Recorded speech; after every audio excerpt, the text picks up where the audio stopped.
Le but du jeu Apéro-Ostéo est d'être l'ostéopathe le plus populaire de votre ville.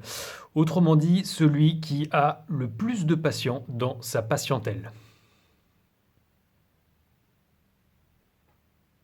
Chaque joueur reçoit au départ 2 cartes d'action, les cartes dos blanc. À son tour, le joueur choisit entre 2 options. Soit il décide d'aller travailler et il retourne des cartes de patient. Soit il décide de prendre des cartes d'action et il prend 2 cartes secrètement dans sa main. S'il décide d'aller travailler, il va du coup piocher des cartes patients. Il y a 3 types de cartes patients, les bébés, les adultes et les sportifs. 17 cartes de chaque. Ça, c'est les patients qu'on a envie d'avoir dans son cabinet. Et à côté de ça, il y a 2 autres types de patients qu'on n'a pas forcément envie d'avoir. C'est le patient qui ne vient pas et le patient à l'hygiène douteuse. Imaginons que c'est mon tour de jouer et du coup que je choisis d'aller travailler et donc du coup de recevoir des patients. Je retourne donc du coup la première carte, en l'occurrence un patient bébé. Et à partir de ce moment-là, 2 possibilités. Soit je continue de piocher et de recevoir des patients, soit je dis j'arrête et les patients que j'ai piochés rentrent dans ma patientèle. En l'occurrence, je continue, puis je continue encore. Je me tâte à continuer, allez, je continue encore. Et puis je me dis, un petit dernier pour la route. Ah, pas de chance, un patient qui vient pas. Du coup, dans ces cas-là, qu'est-ce qui se passe? Je perds tous les patients qui vont dans la pile de défausse. Si je m'étais arrêté avant et que j'avais dit je m'arrête, tous ces patients rejoignaient du coup ma patientèle. À Apéro-Ostéo, on n'est bien sûr jamais obligé de travailler. Et donc, quand c'est son tour de jouer, on peut, si on le souhaite, plutôt piocher des cartes d'action. La limite de cartes d'action en main est fixée à 5, c'est-à-dire que si vous avez déjà 5 cartes d'action, vous ne pouvez pas piocher de cartes d'action, à moins d'en jouer avant de piocher, naturellement. Si vous en avez déjà 4, vous pouvez en piocher qu'une seule.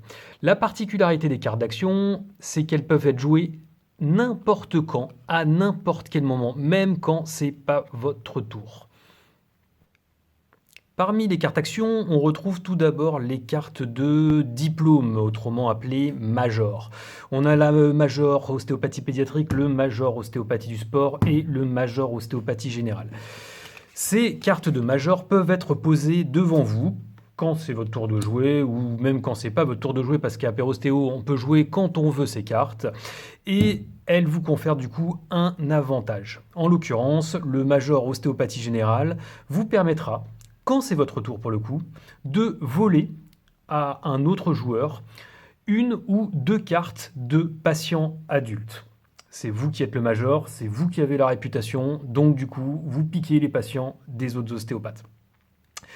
Également, quand vous irez travailler, en l'occurrence, que vous piochez du coup des patients, si jamais vous tombez sur un patient à problème, par exemple un patient qui ne vient pas, au lieu de perdre tous les patients, comme c'est normalement le cas, comme vous êtes major de la discipline, vous sauvez les patients dont vous êtes major. En l'occurrence, le patient adulte, puisque là, c'est le major de l'ostéopathie générale. Il existe également le major pour l'ostéopathie du sport, du coup, et le major pour l'ostéopathie pédiatrique. Autre carte d'action, les cartes de plainte. Ces cartes peuvent être jouées à tout moment sur n'importe quel autre joueur. Lorsque l'on reçoit une plainte, la plainte est placée devant le joueur. En l'occurrence, là, je viens de recevoir une plainte d'un sportif célèbre. Qu'est-ce que ça fait? Eh bien, ça fait que quand j'irai travailler, dès qu'un sportif se présentera devant mon cabinet, en l'occurrence là j'en ai un, il est automatiquement défaussé. Alors je peux bien sûr continuer ensuite de travailler et de continuer de piocher des patients, mais il est automatiquement défaussé, il ne vient pas dans mon cabinet parce que j'ai reçu une plainte de la part d'un de mes confrères. Alors, comment faire quand on a une plainte? Première possibilité, avoir un titre de major. Et oui, parce que si vous avez un titre de major, ça annule la plainte. Attention, ça ne l'efface pas. Votre plainte est toujours en face de vous. Vous avez reçu la plainte, hein, elle existe toujours, mais votre réputation vous permet finalement de continuer à recevoir des patients, en l'occurrence des sportifs. Néanmoins, si jamais vous recevez 3 fois une plainte d'un même type, en l'occurrence si vous recevez de la part d'autres joueurs une autre plainte d'un sportif et encore une autre plainte d'un sportif, cette fois-ci votre réputation de major ne vous aidera plus et les plaintes prendront le dessus.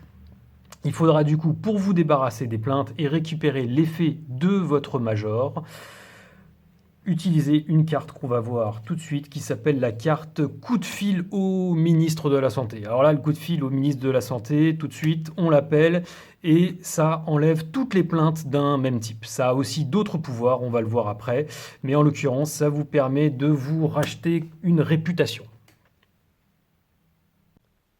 Autre carte spéciale, la carte d'erreur du jury sur la désignation du major. Donc comme son nom l'indique, elle peut être jouée du coup par n'importe quel joueur, encore une fois, à n'importe quel moment. Et le joueur qui la pose vise le titre de major d'un autre joueur et du coup lui pique le major. En l'occurrence, j'avais ici un major d'ostéopathie générale, j'avais ma petite patientèle, tout allait bien, et là on me pique mon major d'ostéopathie générale. Alors, je peux bien sûr répliquer à cette attaque, tout simplement si moi-même j'ai aussi une carte d'erreur d'utilisation du jury, je dis ah non, on s'est mal compris, c'est quand même moi qui suis le major.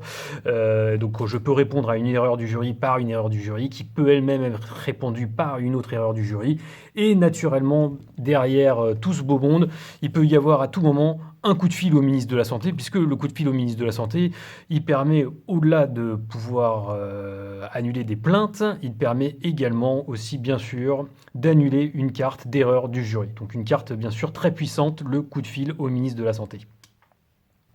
Autre carte d'action, le fameux recommandé de la CIPAV avec majoration. Alors là, c'est bien triste pour le joueur qui reçoit cette carte, puisque du coup, il est contraint de passer son tour, sauf, vous le savez, vous l'avez compris maintenant, s'il a une carte coup de fil du ministre de la Santé, car bien sûr, le coup de fil du ministre peut également vous défaire de cette malencontreuse et fâcheuse situation et du coup annuler une personne qui vous enverrait un recommandé de la CIPAV. Autre carte également, l'inondation dans le cabinet. Alors là, on joue cette carte sur un autre ostéopathe. On peut aussi se la jouer sur soi-même, mais bon, c'est plutôt sur un autre ostéopathe qu'on va la jouer. Et là, l'ostéopathe choisit 2 patients dans sa patientèle et les défausse directement. Le ministre de la Santé ne peut pas être sollicité pour ce genre de problème. On a ensuite la carte urgence. Alors, la carte urgence, quand est-ce qu'on la joue? Imaginons que un ostéopathe parte travailler. Il travaille, il reçoit des patients, et puis tout d'un coup, il décide de s'arrêter. Là, si on veut, on peut jouer la carte urgence. Et là, on force l'ostéopathe à prendre 2 patients supplémentaires. Et malencontreusement, en prenant le premier patient des 2 premiers qu'il doit normalement prendre, il tombe sur un patient qui ne vient pas. Et du coup, il perd tous ses patients. Voilà, l'urgence qui parfois peut être bénéfique quand même, mais qui ne l'est pas toujours. Enfin, autre carte, l'assistant. Alors l'assistant, c'est une carte qu'on peut jouer, qu'on peut poser devant soi. C'est le petit stagiaire qui est dans le cabinet, donc on peut le poser devant soi, ou le jouer depuis sa main, comme on veut. Le principe, c'est que quand on a oublié de s'arrêter et qu'on est tombé sur un patient à problème, on peut sacrifier notre assistant qui va du coup s'occuper en fait du patient à problème et du coup on n'en subit pas les effets. On peut ensuite continuer si on veut de piocher ou s'arrêter. En tous les cas, l'assistant a fait son travail. Carte très puissante qui est en seulement 2 exemplaires, l'interview au JT. Alors l'interview au JT, on va la jouer quand on a un ostéopathe en face de nous qui vient de faire une très belle série de patients et qui a décidé de s'arrêter. Il a décidé de s'arrêter, donc il s'apprête à prendre du coup tous les patients dans sa patientèle, mais là, pas de chance pour lui, on vient de passer au journal télévisé et du coup, On lui reprend tous les patients qu'il venait de prendre. Même si on a des plaintes, on récupère tous les patients. Là, c'est la notoriété absolue, c'est le passage à la télévision. Et du coup, tous les patients reviennent dans la patientèle de celui qui vient d'être interviewé au journal télévisé. Naturellement, on peut contrer l'interview au JT par une autre interview au JT. Enfin, on ne peut pas jouer à Apérostéo sans rendre un petit hommage à celui sans qui l'ostéopathie n'existerait pas, Monsieur Andrew Taylor Still, le fondateur de cette thérapie qu'est l'ostéopathie. Alors, la carte Pray for Andrew, à quoi sert-elle? En fait, pas à grand-chose. C'est une carte qu'on peut poser à côté de soi, encore une fois, quand on veut. C'est une petite prière. Alors, il y a 11 cartes de Pray for Andrew. Si jamais on arrive à en avoir 10 sur les 11 en face de soi, on gagne automatiquement la partie. Bon, en plusieurs dizaines de parties de Apérostéo, on n'a jamais vu ce cas de figure qui ne se présentera sans doute jamais, mais pourquoi pas. Et également, il y a deux autres avantages à prier pour Andrew. Si jamais, à la fin de la partie, on se retrouve à égalité avec un autre ostéopathe, et c'est celui qui a le plus prié qui gagne. Et enfin, dernier avantage de prier pour Andrew, si jamais vous avez un conflit sur les règles du jeu pendant une partie, c'est toujours pareil, c'est celui qui prie le plus pour Andrew qui détient la vérité. À Apérostéo, la partie s'arrête dans deux cas de figure. Soit au début de votre tour, et c'est très important, au début de votre tour, vous avez 12 patients posés devant vous. Dans ces cas-là, vous gagnez la partie. Soit quand une personne prend la dernière carte, retourne la dernière carte de patient. Dans ces cas-là, la partie se termine à la fin du tour de la personne qui vient de prendre le dernier patient. C'est-à-dire que d'autres personnes peuvent vous jouer des inondations pour vous faire perdre, par exemple, des patients. Vous pouvez voler, comme à chaque fois pendant votre tour, les patients des titres de major dont vous disposez. Voilà, la partie prendra fin à la fin du tour de la personne qui a tiré le dernier patient. Dans ces cas-là, du coup, c'est celui qui aura le plus de patients devant lui qui sera le gagnant d'Apérostéo. Et en cas d'égalité, encore une fois, c'est celui qui aura le plus prié pour Andrew qui gagnera. Un dernier petit point de règle, mais c'est primordial à Apérostéo, on le répétera jamais assez, les cartes qu'on a dans la main peuvent être jouées à tout moment sur tout le monde, y compris sur vous-même. Je vous montre un petit exemple.